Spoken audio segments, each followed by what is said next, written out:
Hi friends, chicken dum biryani ఎక్కువ ఫ్లేవర్ఫుల్గా రావాలంటే ఒకసారి ట్రై చేయండి. ముందుగా ఒక మిక్సింగ్ బౌల్లోకి బిర్యానీ మసాలా సామాన్లు, పెరుగు, జీడిపప్పు పేస్ట్ ముందుగా వాష్ చేసుకొని చికెన్ కూడా యాడ్ చేసుకుని ఒకసారి బాగా కలిపించుకొని ఇందులో ఫ్రైడ్ ఆనియన్స్, ఉప్పు, కారం, పసుపు, చికెన్ పొడి, గరం మసాలా కూడా యాడ్ చేసుకుని ఇందులో అల్లం వెల్లుల్లి పేస్ట్ కూడా యాడ్ చేసుకుని బాగా కలిపించుకొని ఫ్రిడ్జ్లో పెట్టుకొని అట్లీస్ట్ 1 అవర్ అయినా మ్యారినేట్ చేసుకోవాలి.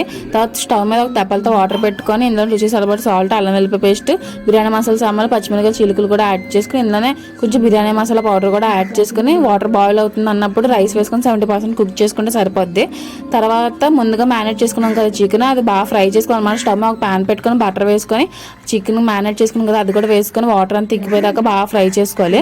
తర్వాత స్టవ్ ఒక మందపాటి తపాలు పెట్టుకుని అడుగున రైస్ 70% కుక్ చేసుకున్న రైస్ యాడ్ చేసుకొని మధ్యలో చికెన్ మళ్ళీ రైస్ లేయర్స్లో వేసుకుని యాడ్ చేసుకుంటూ నుంచి ఫ్రైడ్ ఆనియన్స్, కొత్తిమీర వేసుకొని ఎడ్జెస్ అంతా ముందుగా బిర్యానీ రైస్ కుక్ చేసుకున్నాం కదా వాటర్ అనేది ఎడ్జెస్ అంతా వేసుకొని 15 minutes పాటు దమ్ పెట్టుకుంటే అమ్మి దమ్ బిర్యానీ ఫ్లేవర్ఫుల్గా రెడీ అయిపోయింది. మీకు మా వీడియోస్ నచ్చినట్లయితే ప్లీజ్ లైక్ చేయండి, సబ్స్క్రైబ్ మీకు యూట్యూబ్ ఛానల్.